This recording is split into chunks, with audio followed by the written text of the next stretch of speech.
최근 저는 첫째인 아들에 이어 둘째인 딸까지 분가시켰는데요. 최근 딸의 결혼식 사진을 보게 되었는데 괜히 마음이 울컥하더라고요. 그 이유는 딸이 성장하기까지, 그리고 결혼식을 올릴 때까지 이런저런 우여곡절이 많았기 때문이었습니다. 지금부터 저의 가족의 이야기를 들려드리도록 할게요. 저는 아주 부유한 집안에서 자랐지만 처음부터 잘 살았던 것은 아니었어요. 남들과 다를 것 없이 살다가 학교에 들어가게 되었을 즈음 저희 집은 벼락부자가 되었습니다. 아버지와 할아버지의 사업 수완이 남달랐기 때문에 저희 집은 벼락부자에서 그치지 않고, 아니, 지역에서 알아주는 부자가 되었죠. 그 덕에 제 유년 시절은 굉장히 유복했고 갖고 싶은 것 가리지 않고 모두 누릴 수 있었습니다. 게다가 저는 아들 셋만 있던 집안의 귀한 늦둥이 딸로 태어나 온갖 예쁨은 다 받고 자랐습니다. 그 애정은 제가 성인이 된 이후에도 이어져 집안 어른들은 외국에서 공부하고 싶다는 저의 요구를 적극적으로 들어주셨어요. 외국에 나가는 것조차 힘들었던 그 옛날의 말이죠. 결국 부잣집 늦둥이 막내딸이었던 저는 미국에서 대학을 다니며 경영학을 공부했고, 같은 유학생 신분이었던 남편을 만나 미국에서 결혼식을 올리고 그곳에서 첫 아이를 낳았습니다. 제 나이 26대의 일이었죠. 첫 아이는 아들이었어요. 저와 남편은 첫 아이를 애지중지 키우며 무사히 공부를 마쳤고, 남편과 저는 전공을 살려 미국에 알아주는 회사에 취업하게 되었습니다. 맞벌이를 하면서 아이를 키우다 보니 정신적으로도 육체적으로도 많이 지치더라고요. 하지만 아이가 주는 행복감과 사회생활에서 비롯되는 자아실현, 그 무엇도 포기할 순 없었습니다. 그래서 저희 부부는 한국으로 돌아왔어요. 오랫동안 자식들을 보지 못한 부모님들의 바람이기도 했죠. 물론 한국에 돌아가며 미국에서보다 더 편하게 일을 하며 아이를 돌볼 수 있다는 이유도 존재했습니다. 한국에 돌아와서는 모든 게 만사형통이었어요. 남편은 외국계 회사에 취업해서 매해마다 승진에 승진을 거듭했고, 제가 시작한 사업은 많은 주목을 받으며 성장하기 시작했죠. 아이도 건강하게 저희 부부와 부모님들의 사랑을 듬뿍 받으며 잘 자랐습니다. 그런데 어느 날부터 아이가 동생 이야기를 하더라고요. 엄마, 왜 나는 동생이 없어? 내 친구들은 다 동생이 있어. 동생 한 명만 낳아주면 안 돼? 그렇게만 하면 내가 진짜 잘 돌봐줄게. 큰 아이의 바람은 그리 어려운 건 아니었습니다. 아이의 이야기를 들었을 때 저와 남편은 한국에서 이미 자리를 잡은 상태였거든요. 게다가 복작복작한 집안에서 자란 저희 부부는 형제 없이 혼자 자라는 큰아이에게 미안함을 느끼고 있기도 했습니다. 저와 남편은 둘째 아이를 갖기로 결정하고 아이를 갖기 위해 무던히 노력했어요. 그런데 이상하게 아이가 잘 들어서지 않더군요. 그렇게 1년이 지나고 또 1년이 지났을 때 저와 남편은 슬슬 초조해지는 감정을 경험했습니다. 병원에 가서 진찰도 받아봤는데 저와 남편에게 별다른 이상이 있던 건 아니었어요. 하지만 저와 남편은 포기하지 않았고 첫 아이를 낳은 지 무려 12년 만에 둘째 아이를 품에 안게 되었습니다. 제 나이 38대의 일이었죠.出산 연령이 많이 높아진 지금도 38살은 노산이라고 분류한다는데 제가 둘째 아이를 낳을 때는 더욱 그랬습니다. 병원에 입원한 환자 중 가장 고령인 사람이 바로 저였습니다. 아이를 갖는 게 어려웠으니 아이를 낳을 때는 보다 수월할 거다라는 바람과 다르게 둘째 아이를 낳던 그날은 위기의 연속이었습니다. 잠깐의 고비가 찾아오면 또다시 고비가 찾아오고 겨우 그 고비를 넘기면 또다시 다른 고비가 찾아왔죠. 산모와 아이 모두 위험한 상황이 계속해서 반복되었습니다. 병원에서는 아이가 무사히 태어난 것만으로도 기적이라고 말할 정도였어요. 이 말은 아이가 태어난 것만으로도 감사해야 한다는 의미입니다. 즉, 저희 딸에게는 건강하게만 자라다오라는 말이 가장 어려운 일이었던 거죠. 민영이라는 이름을 붙여준 저희 아이는 힘겹게 태어난 만큼 몸이 매우 약했어요. 태어나서는 곧장 저와 분리되어 치료를 받아야 했고, 겨우 고비를 넘긴 이후에도 병원에서 입원 치료를 했어야 했습니다. 무려 9년 동안요. 태어나서부터 9살이 될 때까지 쭉 병원에 있었던 건 아닙니다. 처음 병원에서 태어나고 3살 때까지는 별 탈 없이 잘 자라는 듯 했어요. 잔병 치레가 조금 있었고, 가끔 병원에 가서 정밀 진찰을 받는 정도였죠. 그런데 묘하게 민영이의 성장이 느리더라고요. 또래에 비해 키도 작고 몸무게도 너무 안 나가고 잘 먹지도 못하고 힘들게 태어났으니 몸이 허약한 것도 당연하다는 생각에 아이에게 좋다는 음식은 어떻게든 구해서 먹였던 것 같아요.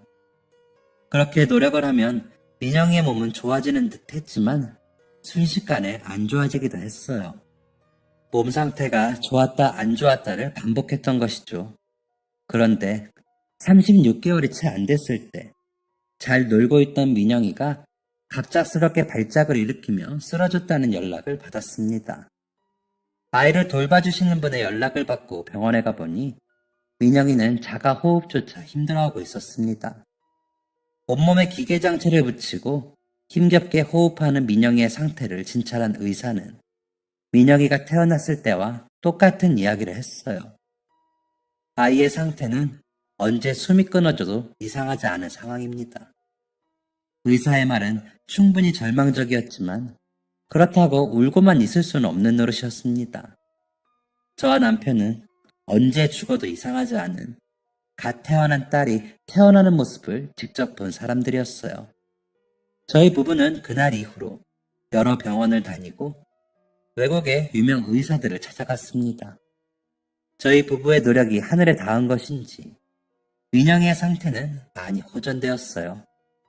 의사의 허락하에 2년간의 입원 생활을 마치고 일상으로 돌아갈 정도가 되었죠. 그런데 태어난 지 2달도 되지 않아 민영이는 또다시 심한 발작을 일으키며 쓰러지고 말았습니다. 아이가 쓰러지는 모습을 목격한 후에 제가 어떤 행동을 했는지는 잘 기억이 나지 않아요. 어찌저찌 아이를 데리고 병원으로 향했고 남편이 오고서야 진정이 되었다고 합니다.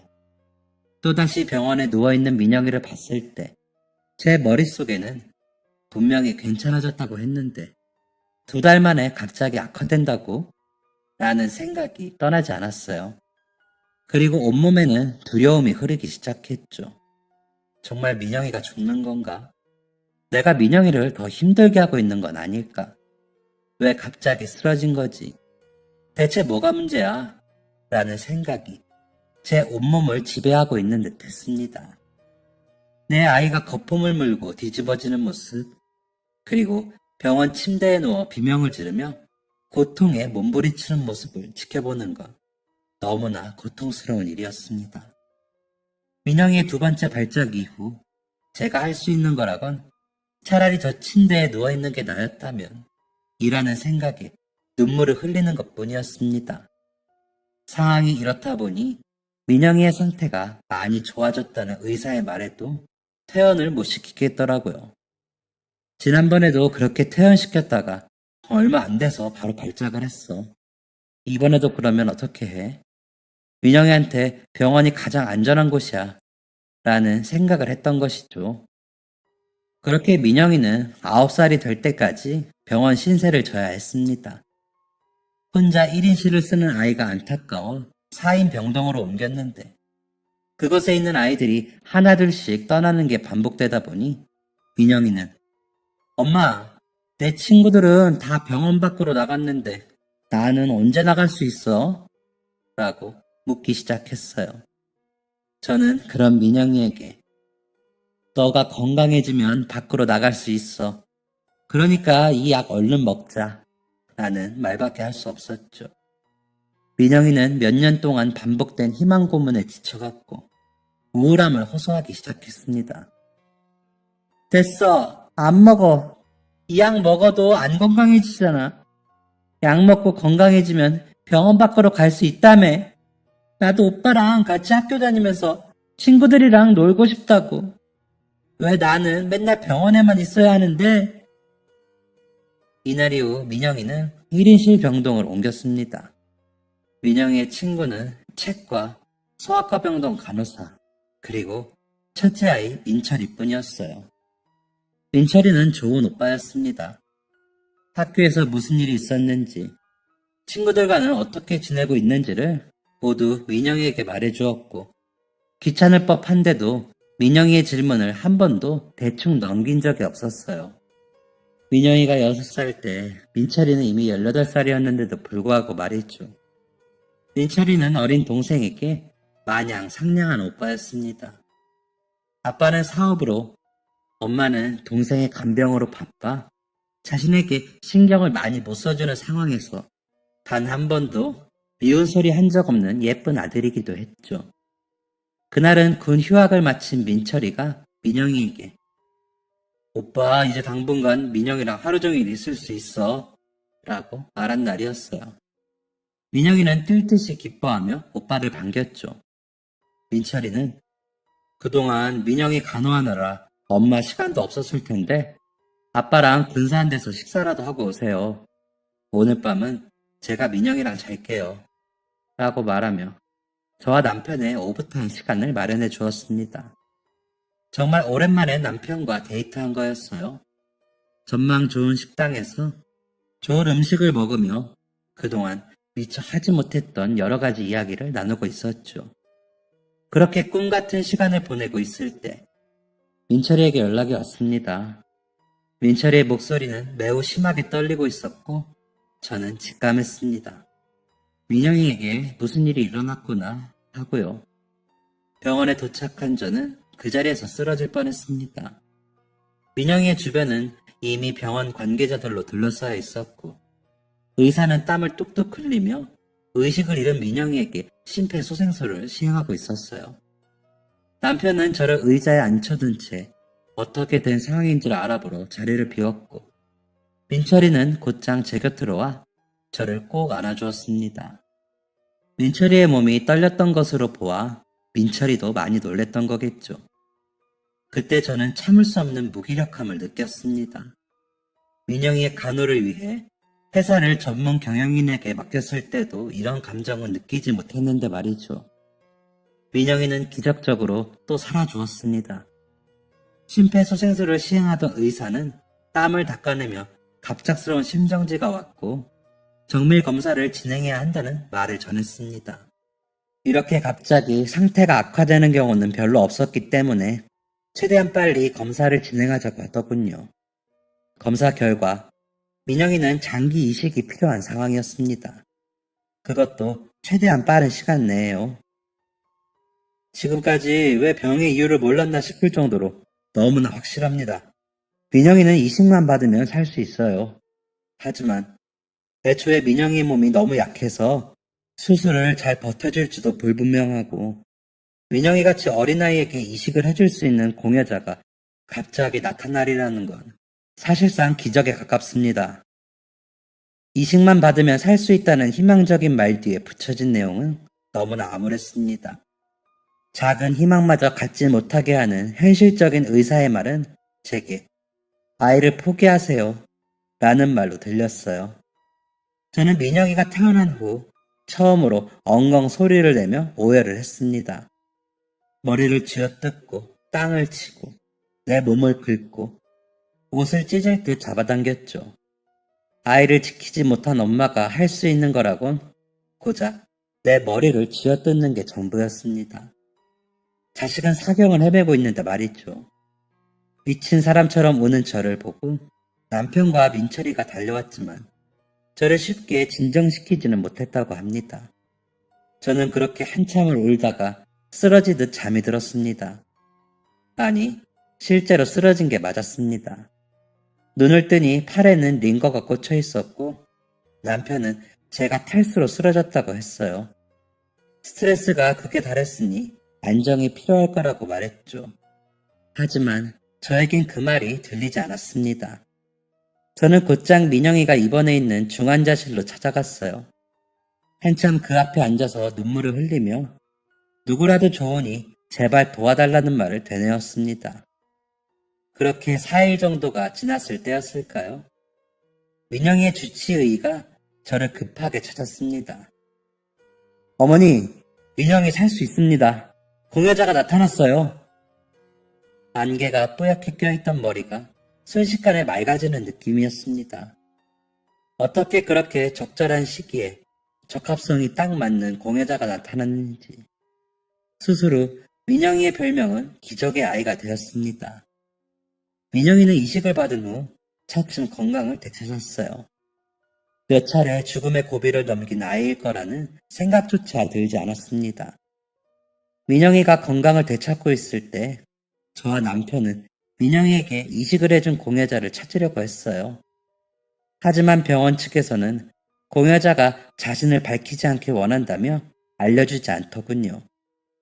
저희가 알게 된 것은 민영이 또래의 여자아이가 하늘나라로 가기 전 민영이를 포함한 많은 사람의 목숨을 살렸다는 것이었어요. 이 경험 이후 장기 기증에 대한 저와 남편의 인식은 크게 달라졌고 사망 시 장기를 이식하겠다는 다짐을 하게 되었습니다. 그 때문에 저와 남편의 신분증에는 장기 기증 서약의 표시가 붙어있죠. 민영이가 건강을 회복한 후 한국 국적 유지를 위해 민철이는 군대를 갔고 민영이는 학교에 입학해서 또래 아이들과 어울릴 수 있는 수준이 되었어요. 물론 학교로 들어가는 민영이를 볼 때마다 걱정되는 마음이 매우 크게 들었지만 언제까지고 아이를 품에 가둘 수 없다는 생각을 하며 마음을 다잡았습니다. 민영이의 또래 관계는 오랫동안 단절이 되어 있었지만 오빠의 노력이 헛된 건 아니었는지 민영이는 학교에 잘 적응했어요. 반장 선거에 나가서 학급 임원이 되기도 했죠. 여느 아이들과 다름없는 나날의 연속이었습니다.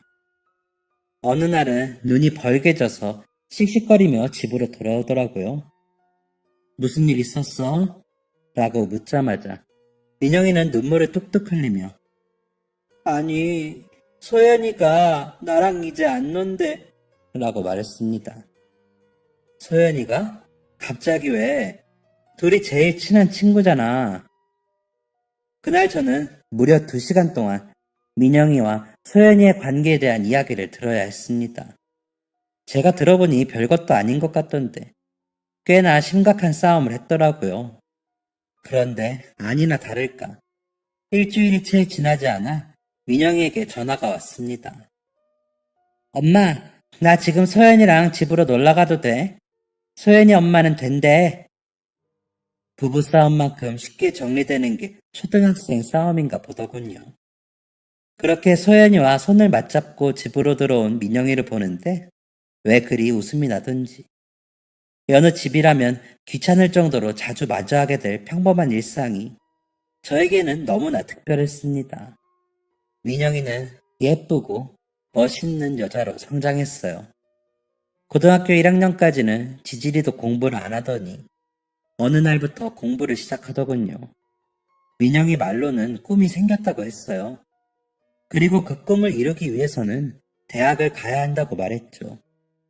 뒤처진 진도를 따라잡아야 했으니 민영이에게는 잠잘 시간도 부족했습니다. 코피를 쏟는 민영이의 모습을 보면 마음이 불편하고 걱정되었지만 제가 할 수 있는 건 최대한 민영이를 지지해주는 것이었어요. 하지만 민영이의 생각은 조금 달랐습니다. 고1 겨울방학 집중 교육을 받기 위해 기숙학원에 들어간 민영이는 기숙학원에 들어가기 전 제게 한 가지 질문을 했습니다. 엄마도 꿈이 있었어? 민영이를 보내고 난 뒤 고요한 집안에서 저는 책을 보는 남편에게 물었습니다. 여보, 나도 꿈이 있었지? 갑작스러운 질문에 남편은 놀란 듯 했지만 이내 성심성의껏 대답해 주었습니다. 꿈이 있었다니? 나는 당신이 아직도 꿈을 꾸고 있는 줄 알았는데? 애들 다 크면 회사로 돌아갈 거 아니었어? 에이, 어떻게 그래. 내가 현역에서 물러난 지가 언젠데. 감도 다 잃어버렸을 거고, 갑자기 끼어들어서 좋아할 사람 한 명도 없을 거야. 굴러들어온 돌이지 뭐. 이렇게 말하기는 했지만 저는 제 안에서 끓어오르는 무언가를 느꼈습니다. 민영이가 대학에 가기 위해 노력하는 동안 저는 회사에 돌아가기 위해 노력했어요. 연락이 끊겼던 지인들에게 연락을 했고 그들과 시간을 보내며 저의 감각이 현역 못지않게 살아있다는 것을 알았죠. 자연스럽게 기업 경영 컨설팅이 들어오기 시작했고 저는 그렇게 제 분야에서 입지를 넓혀갔습니다. 민영이의 대학 합격 결과가 나오던 날, 민영이는 기쁜 목소리로 엄마, 나 합격했대! 라고 소리쳤고 저는 회사에서 연락 왔어! 라고 소리쳤죠. 전문 경영인에게 맡겼던 제가 세웠던 회사에서 저를 만나고 싶다고 연락한 것이었습니다. 그렇게 저희 가족은 각자의 자리를 찾게 되었어요. 남편은 외국계 계열의 임원으로 여전한 능력을 과시 중이었고 아들 민철이는 무사히 제대한 후 미국으로 유학기를 떠났죠. 민영이는 장학금을 쓸어 담으면서 학생 회장까지 맡을 정도로 바쁘고 알찬 인생을 살았어요. 저는 몇 년의 노력 끝에 경영인으로 또다시 이름을 알리게 되었죠. 그렇게 열심히 살다 보니 평생 어린아이로 남아있을 것 같던 아이들이 각자 자신의 길을 찾아 떠나더라고요. 연애도 하고 이별도 하고 이런저런 삶의 역경을 겪더니 각자 짝을 데려와 부부의 연을 맺고자 했습니다. 그렇게 아들은 몇 년 전 오랫동안 연애한 여자친구와 결혼을 했고 벌써 한 아이의 아버지가 되었네요. 손주가 생긴 기쁨에 매일을 활기 넘치게 보내던 중 민영이가 갑작스럽게 결혼을 선언했습니다. 엄마, 나 결혼할래. 저와 남편은 민영이가 연애 중이라는 사실조차 몰랐었기 때문에 당황스러움을 감추지 못했습니다. 알고 보니 민영이에게는 1년이 넘게 사귄 남자친구가 있더군요. 아니, 왜 남자친구가 있으면서 엄마한테 말을 안 했어? 확신이 생기면 이야기하려고 그랬지. 1년 넘게 만나는데 이 사람 아니면 안 되겠다는 확신이 들었어. 아마 엄마 아빠도 보면 마음에 들어 할 거야. 민영의 말은 사실이었습니다. 나름 산전수전 다 겪으며 다양한 사람들을 만났고 회사 생활을 하며 요즘 친구들도 많이 만나봤는데 민영이의 남자친구는 제가 지금까지 봐왔던 사람들과는 차원이 달랐습니다. 진중하고 예의 바른 성격에 확실한 미래 계획과 그만한 능력까지. 무엇보다 민영이를 사랑하는 마음이 무척 깊어 보이더군요. 민영이의 남자친구를 처음 만난 날, 저와 남편은 민영이의 결혼을 적극 지지하게 되었습니다. 민영이와 남자친구는 결혼을 서두르고 싶어 했어요. 다행히 사돈들 집에서도 결혼을 적극적으로 찬성하셔서 두 사람의 결혼은 착착 진행되어 갔죠. 아휴, 엄마, 무슨 결혼하는데 절차가 이렇게 복잡해? 준비할 거는 또 왜 이렇게 많고? 그냥 웨딩드레스 입고 식장 들어가서 예식하고 사진 찍고 끝내는 게 아니었어? 결혼이 간단하면 그게 결혼이니? 그래도 요즘엔 웨딩 플래너가 있어서 훨씬 쉬운 거야, 얘. 나 진짜 결혼식만 끝나면 3일 동안 잠만 잘 거야. 퍽이나 그럴 수 있겠다. 손님들한테 전화 돌리기 바쁠걸. 아, 엄마는 우울한 소리 하지 마. 그래서 지금 아빠랑 오는 중이야. 그럼 우리 예쁜 딸 웨딩드레스 입는 거 본다고 아빠 지금 떨려서 죽으려고 한다 얘. 알겠어. 조심히 와. 나 이제 곧 피팅하러 들어가. 응, 우리도 이제 곧 도착해. 좀 이따 보자. 사랑해. 남편은 웨딩드레스 고르는 걸 도와달라는 민영의 이야기를 들은 후 웨딩드레스 피팅 날만을 손꼽아 기다렸어요. 말은 안 해도 나름의 로망이 있었나 봅니다. 얼른 오라는 민영이와의 통화를 마친 후 남편을 보니 입꼬리가 귓가에 걸려있는 듯 하더군요. 으이구, 그렇게 좋아? 아이, 그럼 우리 민영이가 좀 예뻐.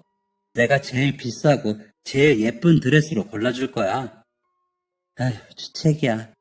민영이 친구들도 온다니까 고르는 건 친구들한테 맡겨요. 요즘 애들 안목이 우리보다는 낫지. 저와 남편은 그렇게 도란도란 이야기를 나누며 드레스샵에 도착했습니다. 여기 주차가 조금 복잡하네. 민영이가 기다리겠다. 당신 먼저 들어가. 나는 주차 좀 하고 들어갈게. 저는 드레스샵에서 조금 떨어진 곳에 내렸고 남편은 주차를 하기 위해 차를 돌렸습니다. 그렇게 횡단보도를 건너 드레스샵 문을 열기 위해 문고리를 잡은 순간 쿵!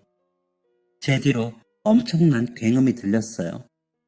깜짝 놀라 고개를 돌려 뒤를 돌아보는데 익숙한 차에서 연기가 피어오르는 것이 보였습니다. 설마? 하는 생각으로 후들거리는 다리를 이끌고 사고가 난 차량 가까이로 향했는데 사고가 난 차량은 다름이 아닌 남편의 차였어요. 여보! 저는 남편을 부르며 차를 향해 달려가려 했지만 주변 사람들에 의해 제지당했습니다. 차가 폭발할 수도 있어요. 119에 신고했으니 조금만 진정하세요. 남편의 차는 형체를 알아볼 수 없을 정도로 찌그러져 있었으며 사고가 난 남편의 차 옆에는 커다란 덤프트럭이 짙은 자국을 남긴 채 멈춰 있었습니다. 발을 동동거리며 어쩔 줄 몰라 하는데 차에서 붉은 무언가가 흘러나오는 것이 보였어요. 그것을 보니 도저히 가만히 있을 순 없겠더군요. 여보! 남편을 부르며 차로 달려가 문짝을 뜯을 듯 힘을 주는데 아빠! 라는 소리가 들리며 웨딩드레스를 입은 채 뛰어나오는 딸아이의 모습이 보였습니다. 함께 나온 사위의 도움을 받아 문을 열었는데 내부는 참혹하다 못해 끔찍할 지경이었어요. 기괴하게 꺾인 남편의 팔, 피범벅이 된 얼굴, 정신을 놓아버릴 것 같았던 그 순간 119 구조대가 도착해 남편을 끌어내었고 상황을 정리해 주었습니다. 남편은 긴급 후송되어 응급수술을 받았고 수술을 마치고 나온 의사는 절망적인 이야기를 꺼내놓았습니다.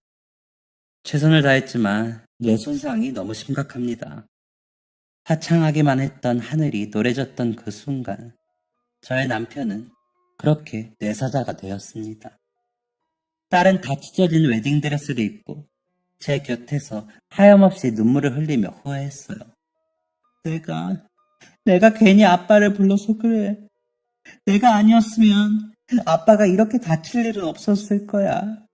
엄마, 내가 왜 그랬지? 내가 왜 그랬을까? 내가 아빠를 저렇게 만든 거야. 내가 그런 거야. 저는 이 일이 민영이 때문에 일어난 일이라고 생각하진 않았지만 민영에게 아무 말도 해줄 수 없었습니다. 그저 아이를 품에 안고 다독일 뿐이었죠. 민영이의 결혼식이 기약 없이 미뤄지고 의식이 없는 남편을 하염없이 기다리던 중 민철이가 조심스럽게 이런 이야기를 꺼내더군요. 엄마, 우리 아빠 깨어날 수 있는 걸까? 글쎄, 엄마, 응? 아빠 장기 기증 서약한 건 기억하고 있지? 왜 그걸 순간 잊어버렸는지. 기쁜 마음으로 다짐한 장기 기증 서약은 선택의 기로에서 혼란을 가져다 주었고 저는 혼란스러워지기 시작했습니다. 엄마, 기적이라는 게 과연 그렇게 쉽게 찾아오는 걸까? 민영이, 그래 맞아. 민영이가 저렇게 건강하게 큰 거, 그게 바로 기적의 증거지. 그런데 엄마, 아빠가 장기 기증을 서약한 날 나한테 이런 말을 했어. 내가 왜 장기 기증을 해야 하냐고 물어봤거든. 아빠가? 내가 질문한 그날 밤 아빠가 편지를 써서 내 책상에 올려놨었는데 그 편지가 이거야. 민철이가 저에게 건넨 빛바랜 편지에는 이런 내용이 적혀 있었습니다. 민철아, 민영에게 찾아온 기적은 누군가의 다짐과 희생으로 만들어진 거란다. 그 안에 얼마나 많은 고민과 슬픔이 있을지 아빠는 다 알지 못해. 그래서 조금이나마 그 고민과 슬픔에 동참하려고 장기 기증 서약을 한 거야. 만약 아빠에게 기회가 생긴다면 아빠는 또 다른 누군가에게 기적을 선물할 거야. 그리고 만약 그때가 예고 없이 찾아온다면 부디 엄마의 고민과 슬픔을 덜어주고 아빠가 서약을 실천할 수 있도록 굳게 다짐해주렴. 편지를 읽은 저는 참 너네 아빠다운 말이다 라는 말을 내뱉을 뿐 아무 말도 할 수 없었습니다. 저는 이 내용을 민영이에게도 알려주었어요. 물론 민영이는 대성통곡하며 반대했습니다. 아빠를 이렇게 보낼 수 없다며 우는 민영이를 설득하는 과정은 마음이 찢어질 정도로 고통스러웠지만 남편의 뜻을 알았기에 물러설 수는 없었어요. 결국 오랜 설득 끝에 민영이는 아빠를 보내주기로 결정했고 저와 아이들은 남편과 기약 없는 이별을 하게 되었습니다. 남편의 빈자리에 익숙해지는 데는 꽤 오랜 시간이 걸렸습니다. 특히 남편의 죽음을 자기 탓으로 여기는 민영이를 위로하는데 많은 시간이 걸렸죠. 특히 민영이의 남자친구 신서방이 고생을 많이 했습니다. 지금도 그때 생각만 하면 고마운 마음만 드네요. 남편이 수많은 생명을 구하고 세상을 떠난 후 민영이는 미뤄둔 결혼식을 2년 만에 올리게 되었습니다. 처음부터 모든 것을 다시 준비해야 하는 상황이었기 때문에 민영이와 저는 바쁜 시간을 보냈죠. 그렇게 결혼식이 보름 정도 남았을 때 저는 민영이에게 뜻밖의 부탁을 받았습니다.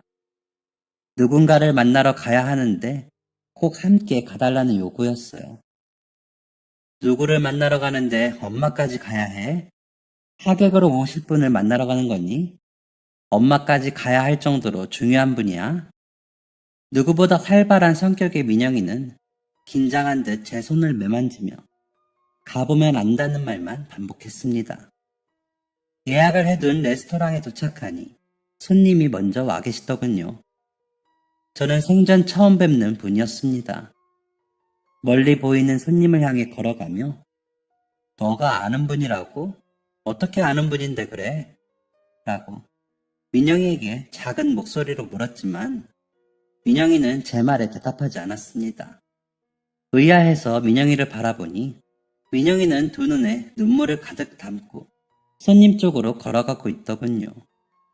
손님이 앉아 계신 테이블에 도착해서 인사를 건네니 근사한 노신사 한 분이 중후한 음성으로 화답해 주셨습니다. 반갑습니다. 간단한 통성명 후 침묵을 깬 건 만남의 주최자인 민영이가 아니라 노신사 분이셨습니다. 이렇게 만나보니 반갑기도 하고 죄송스럽기도 하고 그렇습니다. 이 말을 했을 뿐인데 민영이는 결국 눈물을 보이고 말았어요. 저는 너무나 당황해 민영이를 달래며 노신사분께 물었습니다. 죄송합니다. 얘가 원래 이런 애가 아닌데 사실 제가 어떤 분을 만나게 되는 건지 언지를 못 듣고 온 상황이라서요. 지금 이 상황이 하나도 이해가 되지 않네요. 정말 죄송합니다. 혹시 저희 민영이와는 어떤 관계이신지요? 노신사는 한 차례 침묵을 지키고 이렇게 대답했습니다. 따님과의 관계뿐만 아니라 사모님과 다른 가족분들과도 관계가 있다고 해야 할 것 같네요. 네? 저희 가족 전부와요? 네, 그렇지만 저는 선생님을 처음 뵙습니다. 사모님, 제가 돌아가신 남편분의 심장을 이식받은 사람입니다. 엉엉 우는 민영이를 옆에 둔 채 저는 얼어붙고 말았습니다. 제 남편의 심장이요? 네, 그렇습니다. 노신사부는 조심스럽게 하지만 덤덤하게 자신의 이야기를 이어가셨어요. 따님이 어떻게 아셨는지 저에게 편지를 쓰셨습니다. 곧 결혼식을 앞두고 있는데 요즘 따라 아버지가 너무 보고 싶다고요. 딱 한 번이라도 좋으니 만나줄 수는 없겠느냐고 그렇게 물었습니다. 참, 제 딸 생각도 나면서 마음이 너무 아프더군요. 하지만 그렇게 가족을 떠나보낸 마음을 잘 알기 때문에 만남을 쉽게 결정할 수가 없었습니다. 그래서 몇 차례 거절했어요. 그런데 인간된 마음으로 따님의 간절함을 계속 무시할 순 없었습니다. 이 아이가 늦둥이이기도 하고 어릴 때부터 몸이 많이 아파서 아빠가 많이 애틋해했어요. 사랑을 워낙 많이 받고 금이야 오기야 하며 자랐으니 아빠가 많이 그리울 법도 하죠. 그래도 많이 괜찮아진 줄 알았는데 제가 너무 무심했었나 보네요. 선생님께 감사드립니다. 사랑하는 가족을 잃은 슬픔이 어디 한순간에 사라지나요? 평생 가슴에 묻고 사는 것이죠. 오래도록 대화를 나누며 노신사분도 가족을 잃은 경험이 있다는 사실을 알 수 있었습니다. 그렇게 대화를 이어가는 중 한참을 훌쩍이던 민영이가 드디어 입을 열더군요. 저를 만나러 와주셔서 감사합니다. 꼭 아빠가 살아계신 것 같아요. 민영 양, 아버지가 저에게 주고 떠나신 심장은 잘 자리를 잡았습니다. 아주 건강하게 제 역할을 잘해주고 있어요. 민영 양에게 부군이 어떤 분이신지 들어서 알고 있습니다. 참 따뜻하고 이타적인 분이라고 하셨죠? 그 덕인지 저도 그렇게 살아가게 되는 것 같네요. 무엇보다 저에게 새 인생을 선물해 주신 민영 양 아버지께 정말 감사한 마음을 가지며 살고 있습니다. 남편의 심장이 잘 자리를 잡았다는 사실에 안도했던 것도 잠시. 민영이는 갑작스러운 폭탄 발언으로 저와 노신사분을 모두 놀라게 만들었습니다. 제가 한 가지 부탁을 드려도 될까요? 어떤 건가요? 울음을 삼키느라 목소리가 메인 듯 민영이는 물로 목을 축였고 이내 이렇게 말했습니다. 제 결혼식 날 신부 입장을 함께 해주세요. 노신사분은 깜짝 놀라시며 이렇게 말씀하셨습니다.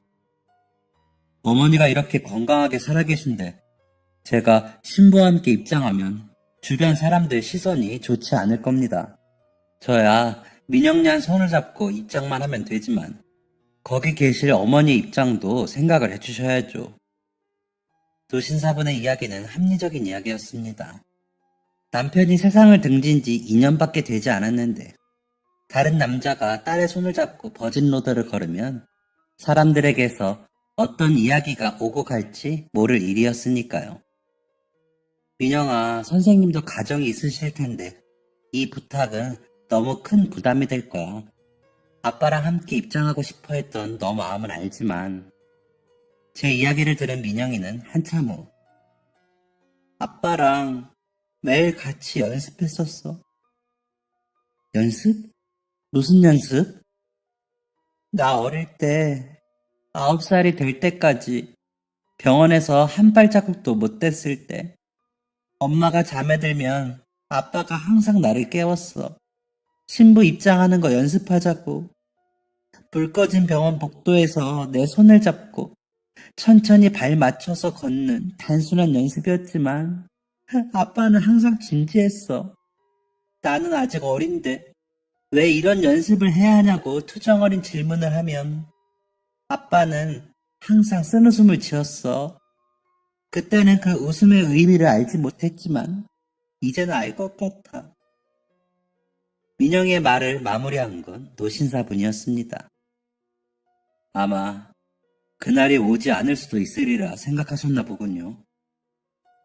맞아요. 어린 마음에 TV의 결혼식 장면을 보고 나는 저런 옷 입어보지도 못할 거야. 아빠랑 손잡고 걸어보지도 못하겠지. 라고 말한 적이 있었거든요. 아빠는 아마 그 말을 계속 마음에 담아두고 계셨던 것 같아요. 민영의 말을 끝으로 저희 세 사람 사이에는 무거운 침묵이 흘렀습니다. 제 부탁이 무례하다는 거 알아요. 남들이 오해할 수도 있다는 거 알고요. 선생님이 허락하신다면 선생님의 아내분과 가족분들에게도 허락을 구하겠습니다. 만약 그분들이 거절하신다면 더 이상 부탁드리지도 않을 거고요. 아빠의 평생 소원이셨어요. 부디 하늘에 계신 아빠가 그토록 바라던 바를 이룰 수 있도록 도와주세요. 노신사부는 결국 눈물을 흘리셨습니다. 딸 생각이 나네요. 그날 이후 저와 민영이 그리고 민철이는 노신사님의 아내분을 만나 자초지종을 설명했고 의견을 구했습니다. 정말 감사하게도 아내분은 흔쾌히 허락해 주셨어요. 저와 민영이는 아내분이 결혼식 날 참석하셔서 입으실 고운 옷을 한 벌 지어 보내드렸습니다. 이유는 묻지 않았지만 자녀분들은 안 계시더군요. 남편분이 제 딸과 함께 입장하는 걸 허락해 주셔서 정말 감사합니다. 입장하신 후에 혼주석에 앉진 않으실 거예요. 부인분과 함께 앉으실 수 있는 자리를 마련해 두도록 하겠습니다. 끝까지 조심스러워하는 제게 노신사 아내분은 빙긋이 웃어 보이며 이렇게 말씀해 주셨습니다. 뭘 그렇게 어려워하세요. 제 남편의 목숨을 살려주신 귀한 분의 결혼식인걸요. 원하는 대로 하세요. 그러셔도 됩니다. 그렇게 대망의 결혼식 날, 식장은 민영이의 결혼을 축하하는 사람들로 북적였고 저도 손님들을 맞이하느라 정신이 없었습니다. 하지만 본격적인 결혼식이 시작되고 신부가 입장하던 그 순간, 저는 정신없었던 순간도 까맣게 잊어버린 채 조용히 눈물을 닦을 수밖에 없었습니다. 민영이의 손을 붙잡은 노신사분의 모습이 꼭 제 남편의 모습 같았거든요. 먼 길을 떠난 남편이 살아 돌아온 것 같은 기분이 들었습니다. 얼마 되지 않는 길이의 버진로드였지만 마치 한참의 세월이 흐른 것 같았죠. 결혼식은 주례없이 간단한 식순으로 진행되었고 신랑 신부가 하객분들에게 감사 인사를 전하는 시간이 되었습니다. 신랑의 간단한 인사 이후 민영이의 차례가 돌아왔을 때였어요. 민영이는 덤덤한 목소리로 감사 인사를 전한 후 왜 자신이 아빠가 아닌 다른 어른과 버진 로드를 걸었는지에 대해 그 이유를 설명하기 시작했습니다. 자신의 아버지의 심장을 받고 새로운 인생을 시작한 노신사분이 선뜻 아버지 역할을 자처해 주셨다는 것에 많은 분들이 감동을 받았고 누군가는 눈물을 흘리기도 했어요. 세상에 어쩜 이런 인연이 다 있담? 이라는 말소리가 들리기도 했죠. 하지만 저를 깜짝 놀라게 한 이야기는 따로 있었습니다. 돌아가신 아버지는 한 가지 습관을 가지고 계셨습니다. 퇴근 후에는 민영이를 꼭 안아준다는 습관이었죠. 저는 그런 아버지의 습관이 너무 좋았습니다. 저를 꼭 껴안아주시는 아버지의 품 안에 기대고 있자면 아버지의 콩콩거리는 심장 소리가 그대로 들렸거든요. 아버지의 심장 소리는 너무 빠르지도 너무 느리지도 않았으며 늘 한결같았습니다. 그래서였을까요? 저는 아버지가 제 곁에 있는 걸 당연하게 생각하고 있었습니다. 저는 찰나의 순간에 아버지를 잃고 나서야 아버지의 소중함을 깨닫게 되었습니다. 오늘 아버지가 아닌 황치룡 선생님과 함께 버진로드를 걸은 이유는 저의 소중한 아버지의 소원을 이뤄드리기 위함입니다. 선생님은 제가 그토록 사랑했던 아버지의 한결같은 심장을 가지고 계신 분이니까요. 민영이는 자꾸만 떨리는 목소리를 진정시키려는 듯 사위의 손을 꼭 붙잡고 말을 이어갔습니다.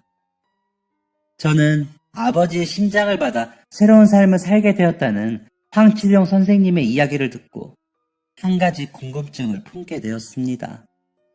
바로 9살짜리 어린아이였던 저에게 자신의 일부를 내어준 한 어린 기증자에 대한 궁금증이었죠. 하객들의 웅성거리는 소리가 시작되자 민영이는 자신이 어린 시절 이유 모를 병으로 고생하던 끝에 장기 기증을 받게 되었다는 내용을 설명했습니다.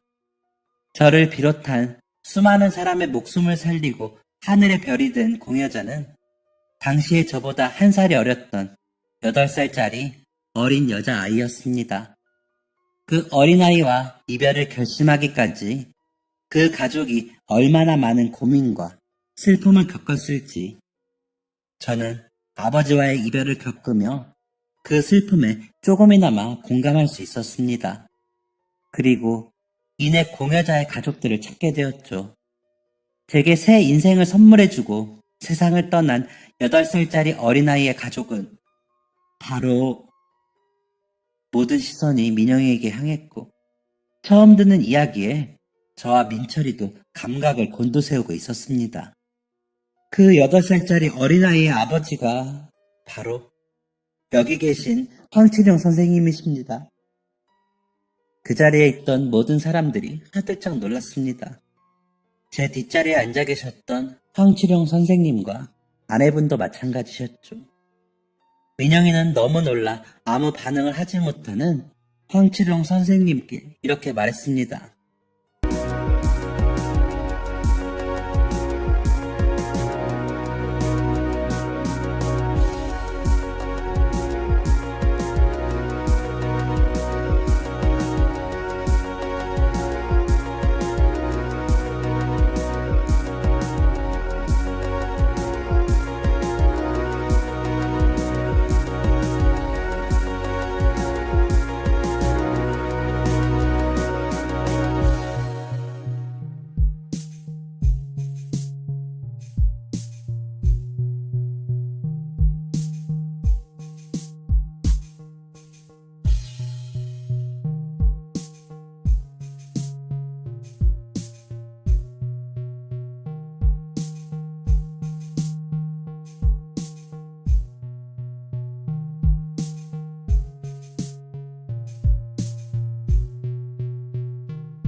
선생님, 두 분의 어린 따님은 이렇게 세상에 여전히 존재하고 있습니다.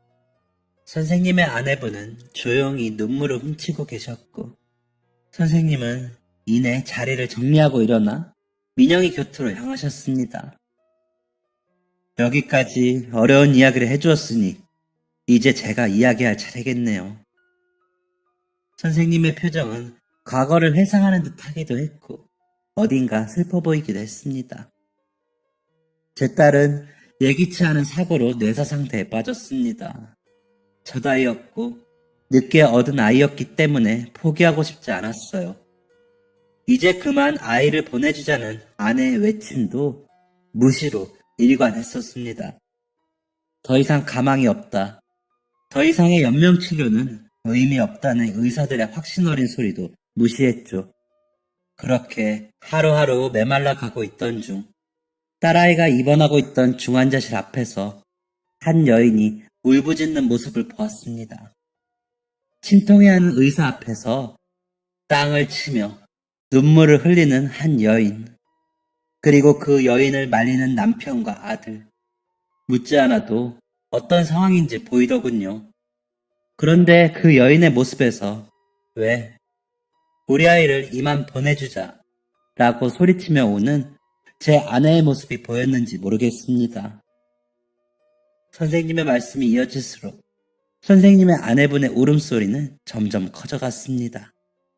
중환자실 앞에서 땅을 치며 오는 그 여인의 모습은 제 머릿속에서 떠나지 않았습니다.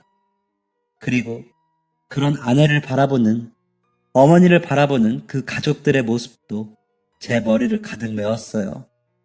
저는 결국 그들이 그토록 사랑하는 이를 위해 저희의 딸을 놓아주기로 결정하게 되었습니다. 이식 수술이 잘 진행되었고 이식받은 아이가 건강을 회복되었다는 소식을 듣고 나서야 저는 제 딸을 마음에 묻을 수 있었습니다. 누군가는 저희 부부를 향해 대단하다 라고 말했지만 저희 부부는 딸을 그렇게 보낸 후 아이를 갖지 않았습니다. 그렇게 떠나보낸 딸에 대한 미안함 때문이었죠. 그런데 그렇게 떠나보낸 딸이 이렇게 세상에 흔적을 남겼다는 걸 알게 되니 조금은 마음이 편해지는 것 같습니다. 이 사실을 알려줘서 고맙습니다. 그리고 건강하게, 그리고 아름답게 자라줘서 참 고맙습니다. 고마워요. 결혼식장 안에는 어느새 은은하게 흘러나오는 음악 소리도 멈춰 있었습니다. 들리는 것은 오직 하객들의 훌쩍이는 울음소리뿐이었죠. 저 또한 눈물을 훔치며 이 기막힌 인연에 대해 생각하게 되었습니다. 오래전 목숨을 잃을 뻔했던 제 딸을 구해준 그 작은 생명이 제 남편의 심장을 이식받은 선생님의 딸이라니 신묘하고 기막힌 인연에 놀라울 따름이었습니다. 손님으로 와주셨던 하객들도 같은 이야기를 했어요. 딸의 목숨을 살려준 아이의 아버지를 아빠가 살리고 떠나다니 참 하늘이 지어준 인연이라고밖에 생각이 안 드네요. 결혼식을 마친 지 일주일이 지난 후 저희 가족과 선생님 부부는 한 차례 더 만남을 갖게 되었습니다. 감사의 표시를 하고 결혼식 당일 못다한 이야기를 이어가기 위해서였죠. 선생님 부부는 정말로 아이를 못 가진 게 아니라 안 가진 것이었다고 합니다. 모든 사람들이 선생님 부부의 선택에 대해 입을 모아 대단하다고 이야기해 주었다고 해서 선생님 부부 마음속에 자리 잡은 죄책감이 가벼워지는 건 아니었기 때문이죠. 그렇게 선생님 부부가 죄책감에 짓눌린 시간을 보내는 동안 두 분의 선택을 통해 저희 가족은 행복한 시간을 보낼 수 있었습니다. 남편은 세상을 떠나던 그 시간까지 건강을 회복한 민영이와 함께 즐거운 나날을 보냈죠. 여기까지 생각이 미치니 선생님 부부를 향한 미안한 그리고 안타까운 마음이 들기 시작했습니다. 이런 마음은 저에게만 해당되는 게 아니었어요. 민영이도 같은 생각을 했나 보더군요. 두 분의 힘들고 외로운 시간을 제가 다 이해할 순 없겠지만 두 분의 귀중한 선택으로 인해서 제가 이렇게 세상에 남아있을 수 있었어요. 두 분만 괜찮으시다면 제가 두 분의 딸처럼 두 분의 곁을 지켜드리고 싶습니다. 민영이는 이 말을 하고 저를 살짝 쳐다보았고 저는 그런 민영이에게 미소로 화답했습니다. 그날 이후 저희 가족과 선생님 부부는 친척보다 가까운 관계를 유지하고 있어요. 명절이 되면 함께 시간을 보내고 좋은 음식이 있으면 나눠 먹기도 하죠. 민영이는 친정엄마가 2명이 된 것 같다며 엄마가 나 속상하게 하면 둘째 엄마한테 가서 다 잃을 거야 라고 농담 섞인 귀여운 협박을 하기도 합니다.